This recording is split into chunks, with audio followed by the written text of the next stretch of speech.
This lecture will cover intermolecular forces. We begin our lecture by stating some definitions.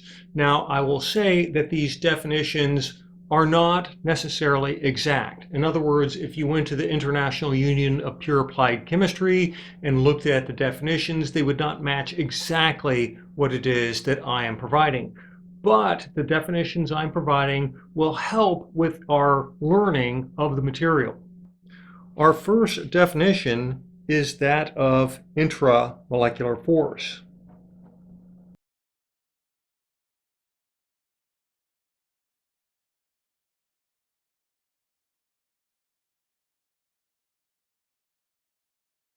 Intramolecular forces are attractive forces that hold atoms together in a compound. We consider water, H2O. We know the Lewis structure of water has two hydrogen atoms attached to the central oxygen atom. We look at it and say, well, there is a covalent bond between the hydrogen and oxygen and the other hydrogen and the other oxygen. And these covalent bonds are intramolecular forces.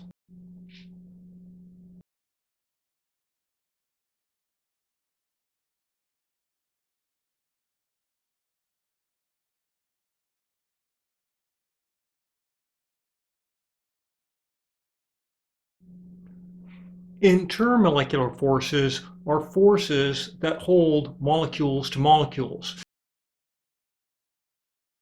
Perhaps we have a molecule of water, and it is somehow held to another molecule of water. There must be some intermolecular force between these two molecules of water. We also need to understand cohesion.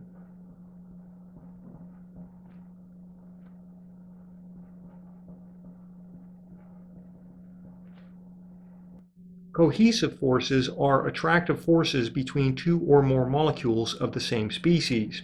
So, cohesive forces are a type of intermolecular force. When we looked at defining intermolecular force, we considered the force of attraction between two water molecules. Since we are looking at two of the same species, water molecules, we are looking at cohesive forces. Adhesive forces are attractive forces between two or more molecules that are different species. We could consider water, H2O, with acetone, C2H6O. We'll see that acetone and water do have forces of attraction between them. These are intermolecular forces, but they are also adhesive forces because they are forces of attraction between two different species.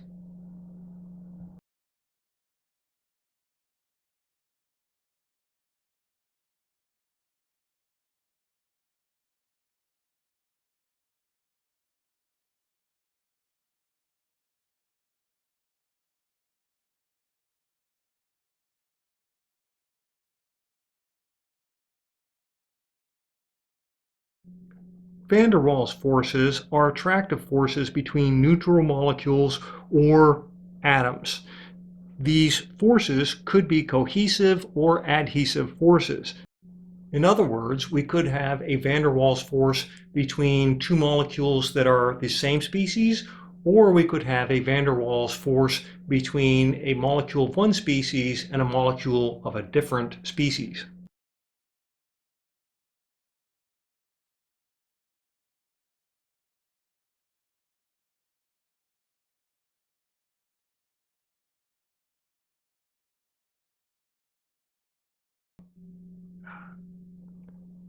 There are three types of van der Waals forces.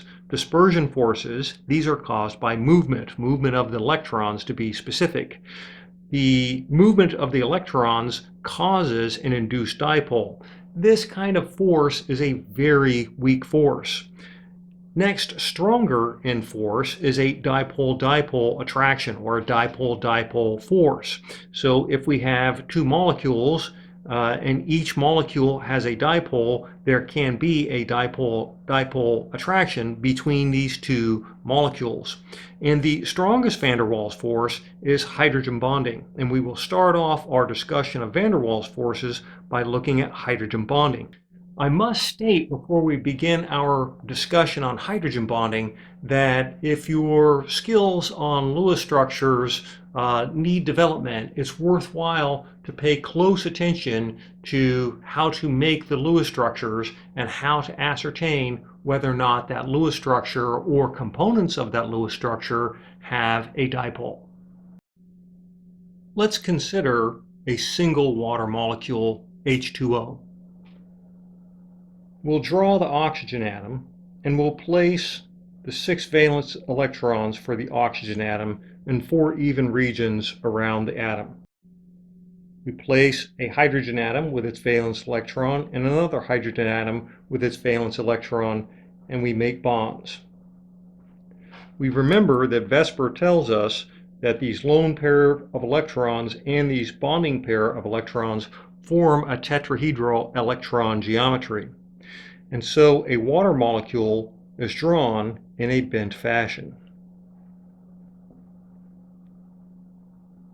We remember that the electronegativity of an oxygen atom is 3.44 and a hydrogen atom is 2.20. We look at the difference in electronegativity.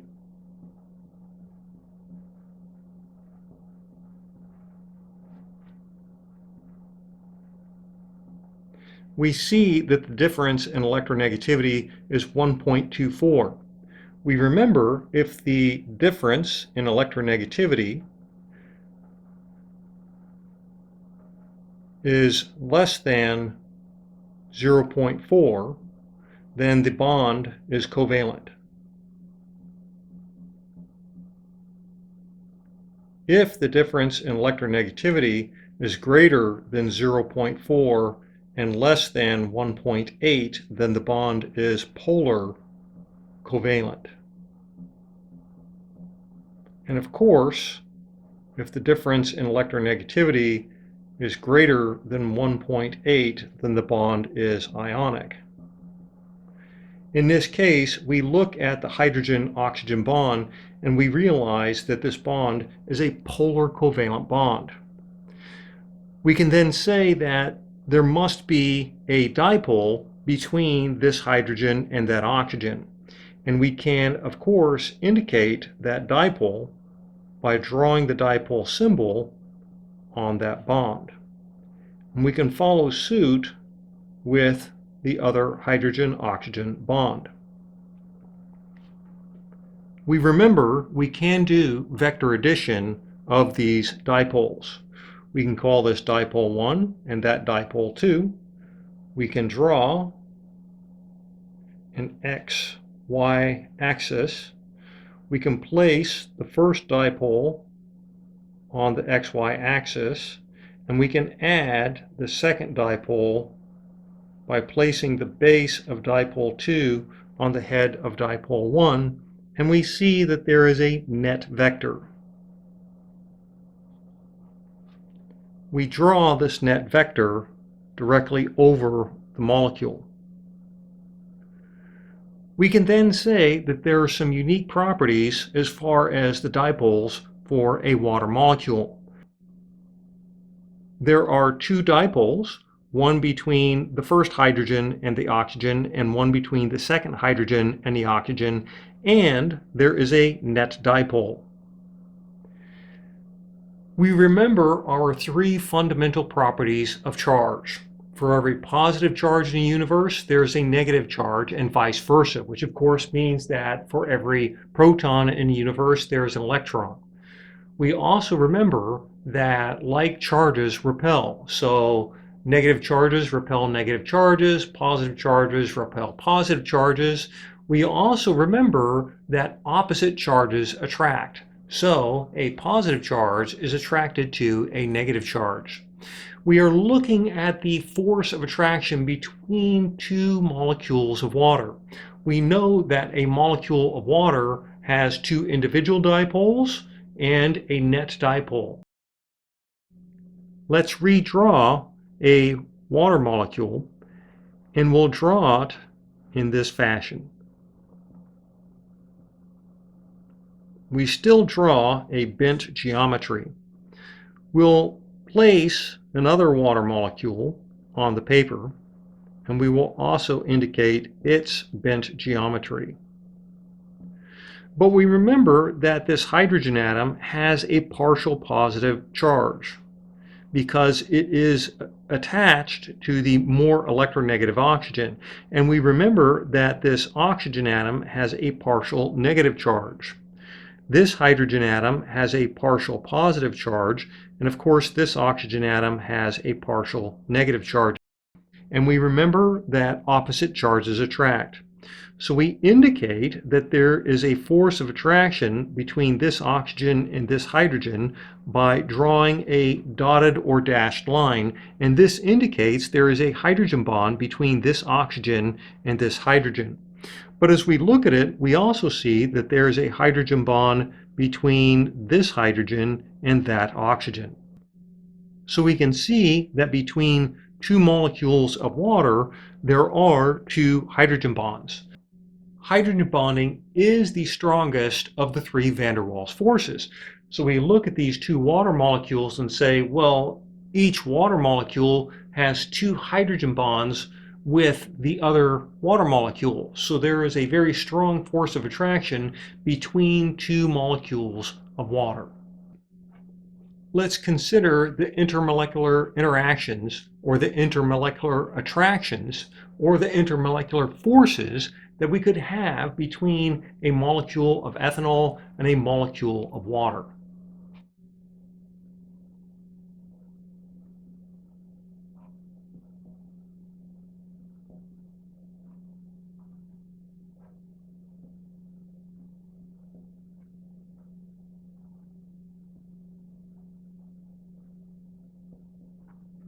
As we look at our Lewis structure for a molecule of ethanol, we see that there are carbon-hydrogen bonds.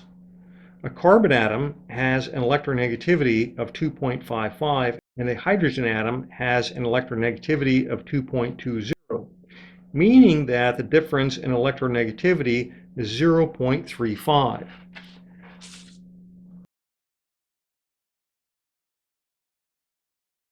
We remember that if the difference in electronegativity is less than 0.4, then the bond is covalent, which of course means that the bond is not polarized. So none of the carbon-hydrogen bonds are polarized, meaning that none of the carbon-hydrogen bonds can participate in hydrogen bonding. For there to be a hydrogen bond, there must be a polarized hydrogen. In other words, that hydrogen must be in a polar covalent bond. If the hydrogen atom is not in a polar covalent bond, then a hydrogen atom cannot hydrogen bond.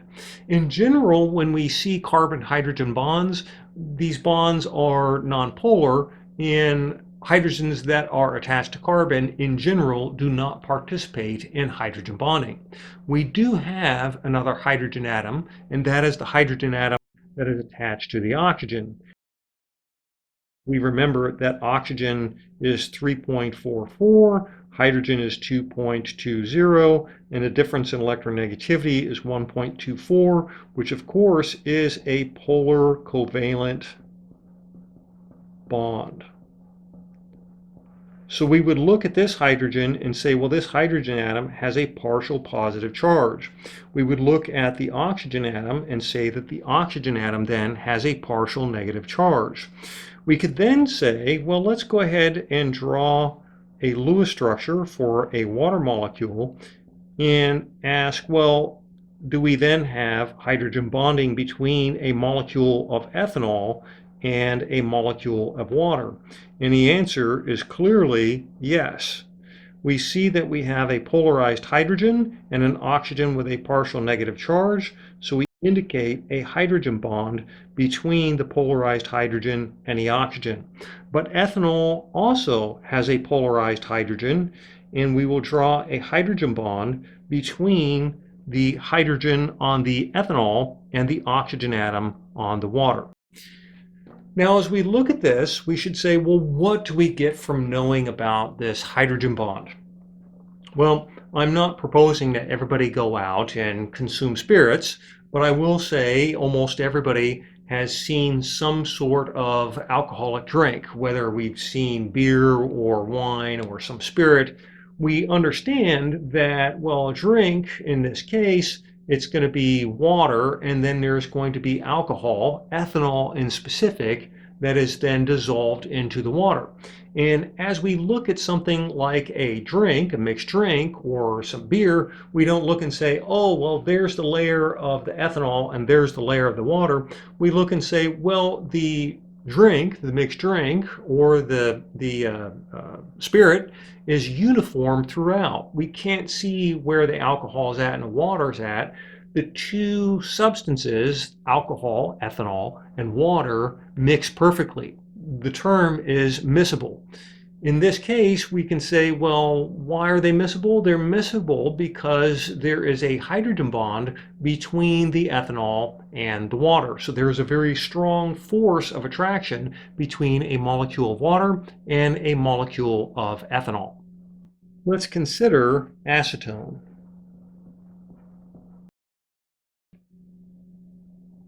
The formula for acetone is C3H6O. Now this is the same formula as the formula for ethanol, but just because they have the same formula doesn't mean they're the same compound. Let's draw the Lewis structure for acetone.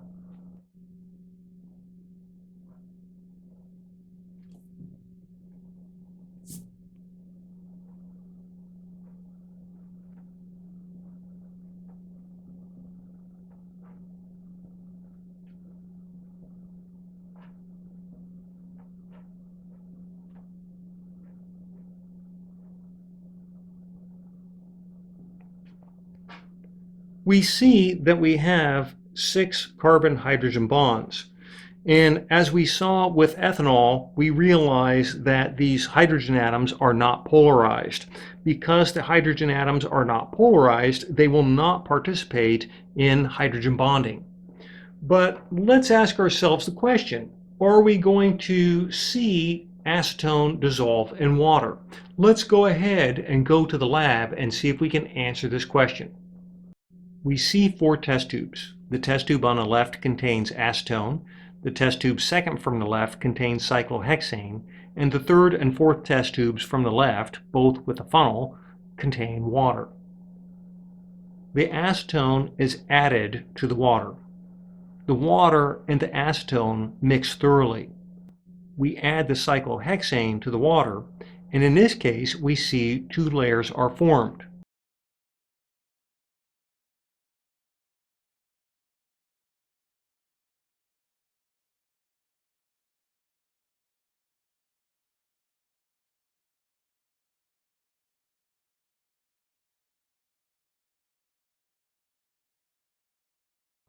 We can see a boundary between the 2 layers. On the top layer is the cyclohexane, and on the bottom is the water. So we can see that cyclohexane and water do not mix, but acetone and water do mix. Let's see if we can explain why the acetone dissolves in the water, but the cyclohexane does not. We've drawn our Lewis structure of acetone. We see that none of the hydrogens are available to hydrogen bond. Let's go ahead and draw a molecule of water. We understand that this hydrogen is a polarized hydrogen. Again, it is polarized because it is in a polar covalent bond. We see there is a lone pair of electrons on acetone's oxygen atom. And of course, electrons are negative charge. So we are going to say that these electrons can be attracted to the polarized hydrogen in water. And this is because of one of our fundamental properties of charge. Opposite charges attract. We have electrons on the oxygen atom, and these electrons are negative charges. And then we have a polarized hydrogen that has a partial positive charge. So we draw a hydrogen bond between the oxygen atom on the acetone and the hydrogen atom on the water. Oxygen is not donating the hydrogen to this hydrogen bond. And in fact, acetone has no hydrogens to donate to any kind of hydrogen bond. The water molecule clearly is donating the hydrogen to this hydrogen bond. So in this case, we would say that water is the hydrogen bond donor, and acetone is the hydrogen bond acceptor. Because there is a hydrogen bond between the acetone molecule and the water molecule, the two mix. There is a force of attraction between the acetone and the water, and that force of attraction is the strongest of the three van der Waals forces. In our video, we saw that cyclohexane did not mix with water. Let's see if we can explain why that is.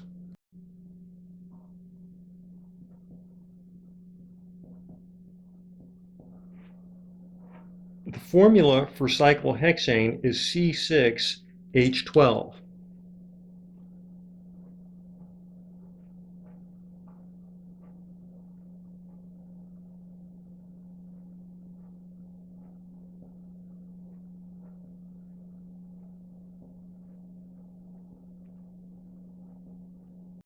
We draw our Lewis structure for cyclohexane, and we realize that all of the carbon-hydrogen bonds are covalent bonds. None of the hydrogen atoms in our cyclohexane are polarized.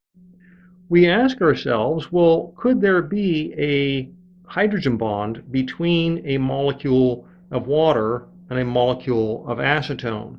And the answer is no, there can be no hydrogen bond. We cannot envision any kind of situation where we could use the lone pair of electrons on the oxygen to bond with the hydrogens on the cyclohexane, nor do we see any hydrogen bond between the polarized hydrogen that is on the oxygen and the carbon. As we look at the carbon atom, we realize, well, it's attached to other carbon atoms, and so the difference in electronegativity between the two carbon atoms in any carbon-carbon bond in cyclohexane is zero. There is no difference in electronegativity. There are no partial positive or partial negative charges on the atoms in cyclohexane, and so there is no hydrogen bonding between cyclohexane and water, and therefore the two do not mix. Let's consider another phenomenon that is related to intermolecular forces. It must be remembered that glass is a chemical. Glass certainly is a chemical that is used for much of the glassware in a lab because glass is generally inert. In other words, it does not react with our chemical species when we are trying to perform chemical reactions.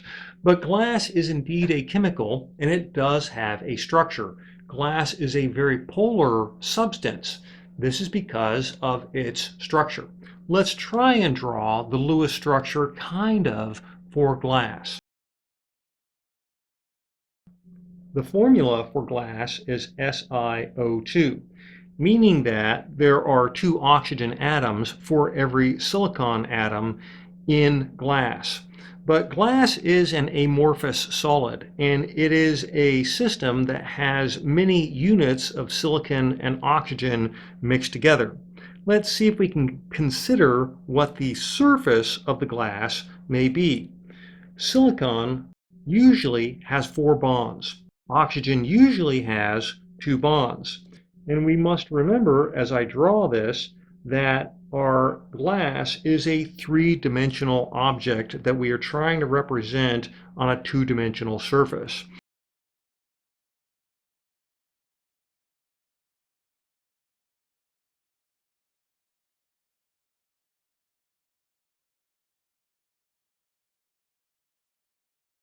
But I'll say that this area here is where we will place our water. And I'm just trying to look at this interface between the glass and the water.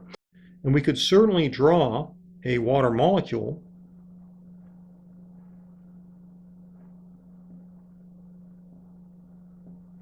And we can say, well, there will be a hydrogen bond, potentially even two hydrogen bonds between the surface of the glass and a water molecule.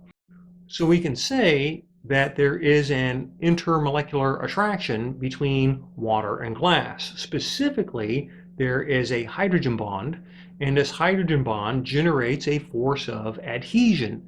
There's an attractive force between two different substances, the glass and the water. Let's consider acetone and glass. Again, we'll draw just that Lewis portion that represents the surface of the glass.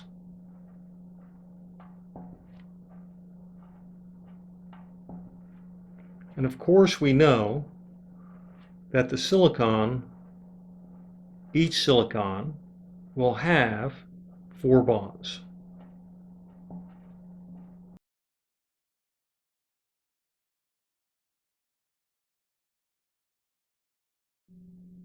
But remember, this is the area where the fluid will interface with the glass. And so we draw our acetone molecule.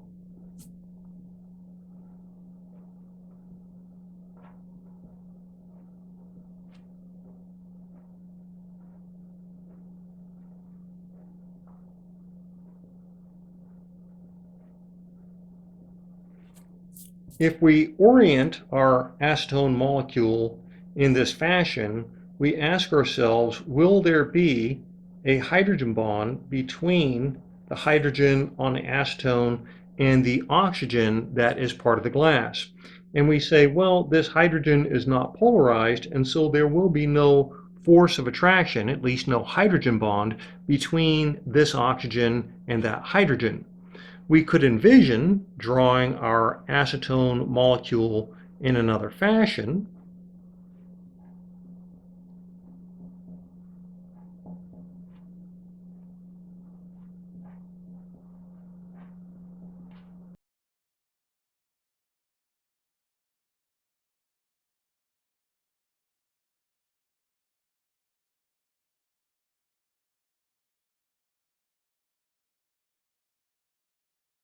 We ask ourselves, will there be a force of attraction between these two oxygen atoms?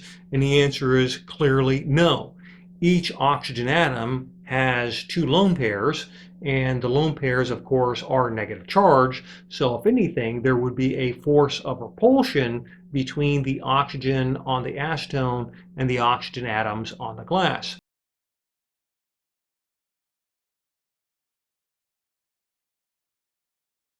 We could make an argument that perhaps there would be some force of attraction between the oxygen and the silicon. But bear in mind, this is not a hydrogen bond.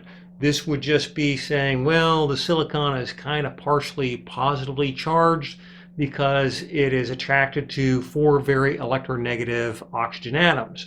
And so since it has a partial positive charge, perhaps the oxygen on the acetone will form some sort of electrostatic attraction. Indeed, this is a logical supposition, but this attraction would be a very weak attraction.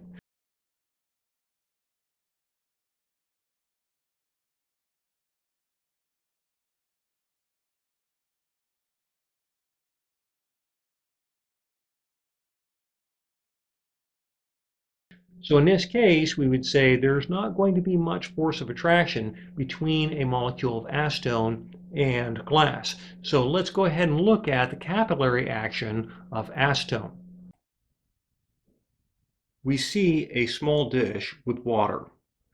A capillary tube, which is a glass tube that is opened on both ends, is placed into the water, and we see the water climb up the tube to a height of 2.6 centimeters. What we're looking at here are multiple forces. Certainly gravity is trying to pull the water down, but the water also has a force of attraction between the water and the glass. So in this case, we can think of this adhesion, or this adhesive force, as pulling the water up the capillary tube. We could also look at the force of cohesion within water molecules and say that the water molecules are attracted to one another. This force of attraction also plays a role in how high the water moves up the capillary tube. Here we see a small dish of acetone. Again, a capillary tube is placed into the acetone, and we see the acetone climb to a height of 1.9 centimeters.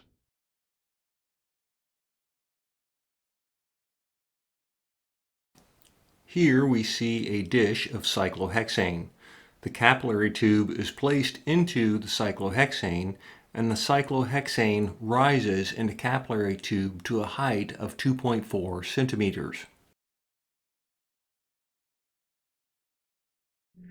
So cyclohexane is somewhere in between water. Water was 2.6, cyclohexane is 2.4, and acetone is 1.9. Again, this is a complex play of cohesive and adhesive forces. In this video, we see three test tubes.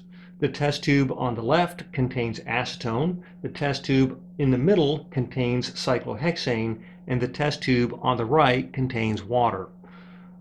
As you can see, each test tube has a thermometer. On a stir plate is a beaker with mineral oil and a stir bar. The stir bar is stirring to stir the mineral oil to make sure that the heat is evenly distributed in the beaker. The test tube we see here is the test tube with acetone, and this is lowered into the beaker with the mineral oil. The mineral oil is hot. The mineral oil heats the test tube with the acetone, and thus the acetone is heated.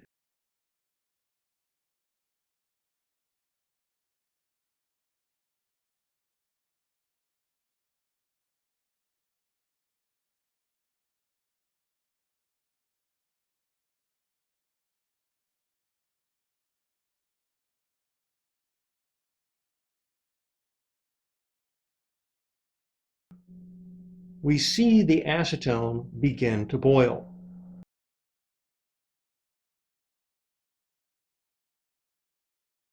We see the thermometer indicates a temperature of 59.8 degrees Celsius.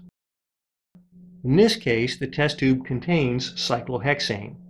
The test tube with the cyclohexane is lowered into the oil bath, and of course the test tube gets warmer and the cyclohexane begins to boil.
We see the thermometer indicates a temperature of 84.2 degrees Celsius. In this video clip, the test tube contains water, and again the test tube is lowered into the oil bath, the test tube begins to heat, and the water begins to boil.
In this case, we see the indicated temperature is 104.0 degrees Celsius. We saw that water had the highest boiling point of the three. We know that two water molecules will have two hydrogen bonds between them. If we had multiple water molecules, we could draw or envision multiple hydrogen bonds. Now let's ask ourselves the question, why does a liquid boil? In other words, why does water boil? Let's be clear, water doesn't boil because it reaches 100 degrees Celsius. Water boils because we've added enough energy to break the intermolecular forces between the molecules. So we can say if we have two water molecules and we want them to both become vapor, we have to break those two hydrogen bonds to get those water molecules into the vapor phase.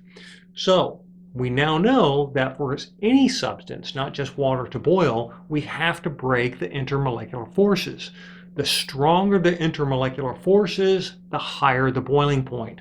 So we look at this and say, well, water had hydrogen bonding. That must be a very strong intermolecular force, and so it has the highest boiling point. We look at cyclohexane and we say, well, what kind of intermolecular forces do we have between two molecules of cyclohexane?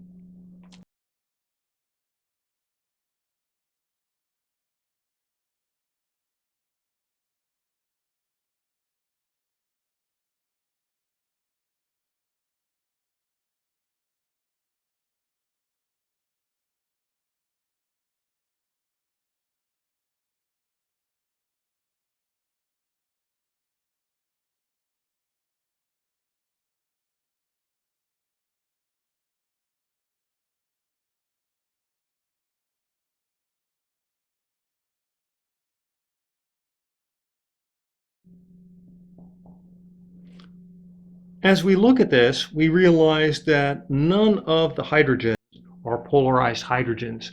So we can certainly rule out any kind of hydrogen bonding between two molecules of cyclohexane.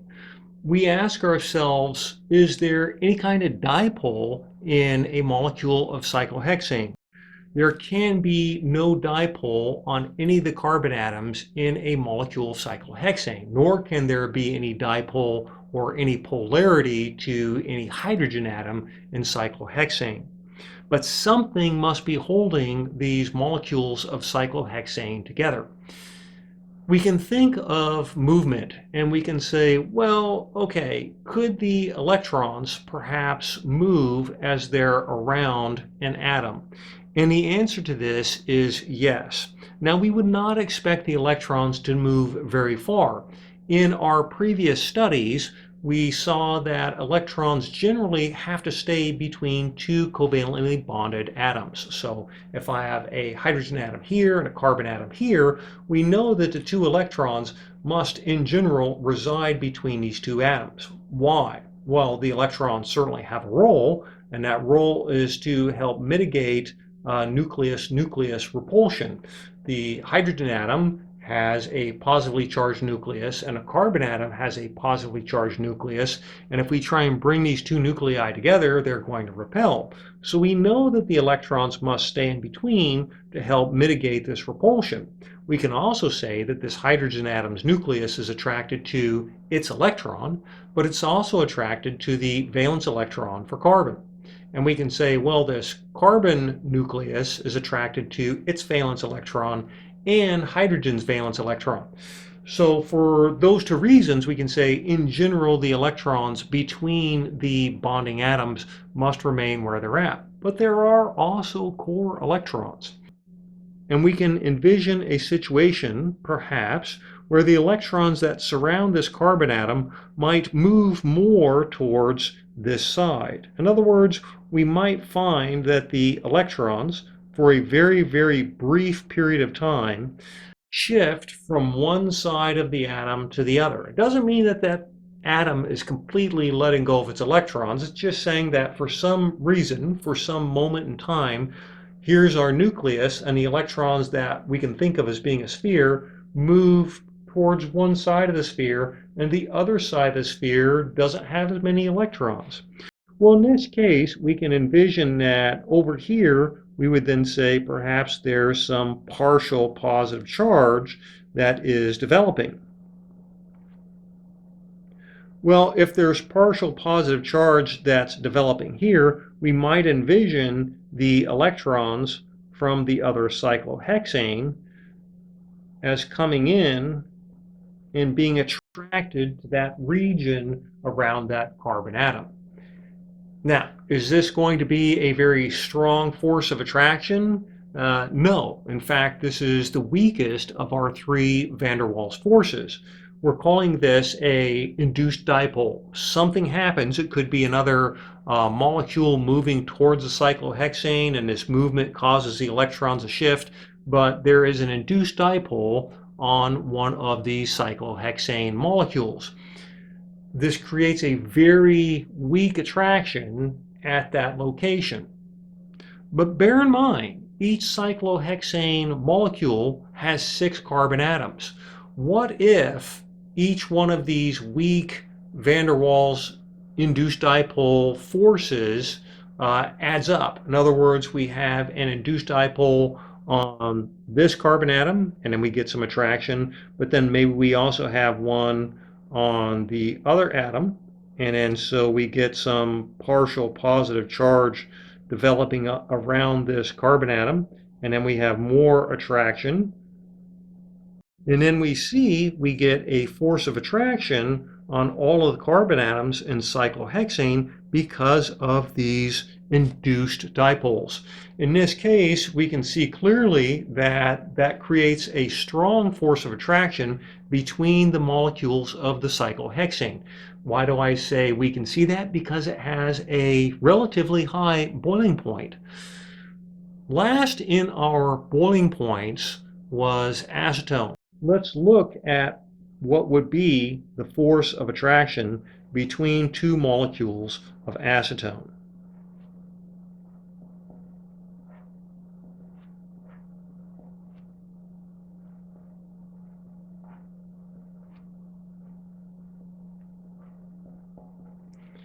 Again, we know that these hydrogen atoms are all nonpolar, and we can draw the dipole for this bond as so. Perhaps we'll indicate this here. There's not a triple bond in our acetone. Perhaps I could draw another dipole, and I could say, well, if I had another dipole, it would reside like this. Now, I'm saying like this. What would be my other option? Hopefully, we would say, well, I couldn't have a dipole like this. Remember that like charges repel, so we would not have two dipoles align in this fashion. We would also not have dipoles align as so.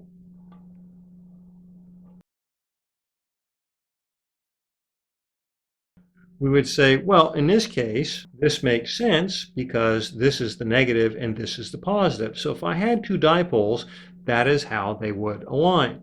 Could I orient my Lewis structure on top of this dipole? Well, that's what I just did here. So let's go ahead and do it again. So we'll draw our other Lewis structure. And we look at this and say, well, is this a force of attraction between these two molecules? And it is. In this case, we call this force of attraction a dipole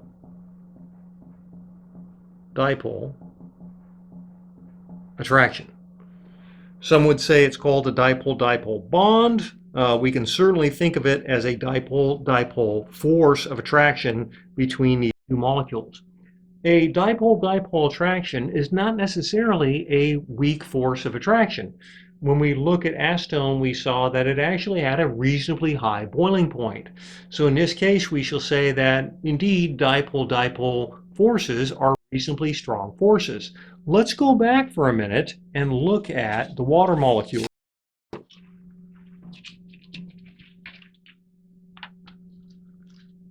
We could draw a water molecule. We know that water has a net dipole, and we'll draw the net dipole as so. We know from our previous example, we could place another dipole here. This would be a dipole-dipole attraction, and we could just place our water molecule here. So now we can see water molecules can not only create hydrogen bonds between one another, they can also have dipole-dipole forces to help hold them together.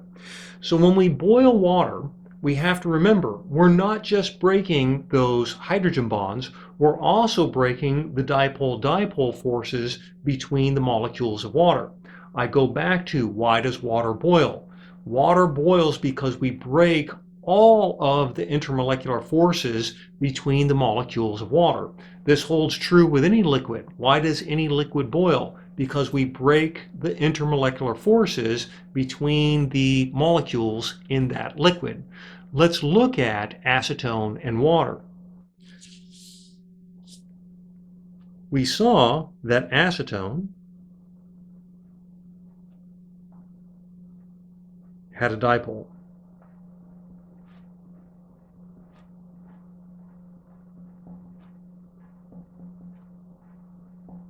And we can draw the dipole as so. I think I did it again. Let's just do that.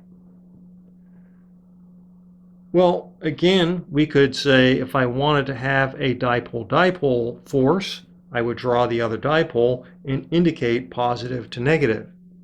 Could we have a dipole-dipole attraction between a molecule of water and a molecule of acetone? Obviously we can. So in this case, if we had a mixture of acetone and water and wanted to boil that mixture, we would turn around and say, well, boiling will commence when we break the intermolecular forces in that mixture. And in this case, this would be the hydrogen bonds between the acetone and water, wherein the acetone is the hydrogen bond acceptor and water is the hydrogen bond donor. We also have to break the hydrogen bonds between water molecules, and we have to break the dipole-dipole bonds that exist between the water molecules, the acetone molecules, and the acetone and water molecules. One unique property of water is that it can dissolve many salts. Indeed, we looked at our chapter on aqueous solutions, and one of the things we saw was that many ionic compounds, salts, dissolved in water. Let's see why that would be. We'll draw our water molecule, and we'll draw the dipole for the water molecule. We know that sodium chloride dissolves in water. This means that we will have sodium cations and chloride anions. I will place the sodium cation and I will place the chloride ion. The force of attraction between the negative end of the dipole and the sodium cation and the positive end of the dipole and the chloride anion is referred to as an ion-dipole bond. This bond is manifest because of the property that opposite charges attract. But water has another way that it can create ion-dipole bonds. We remember that there are individual dipoles within a water molecule. If I consider just this individual dipole, I would still place the sodium cation near the oxygen. And this should make sense because I have this lone pair of electrons, negative charges, next to the cation. But I could also place the chloride anion next to this positive end of this polar oxygen-hydrogen bond. So in this case, this would be another way of drawing the ion-dipole bond between sodium chloride and water. In this video, we've looked at intermolecular forces. Specifically, we've looked at van der Waals forces, which include hydrogen bonding, dipole-dipole forces, and dispersion forces. We also briefly looked at ion-dipole forces. Ensure you understand the concepts of these forces, these intermolecular forces, as you will need these concepts in your further chemical studies.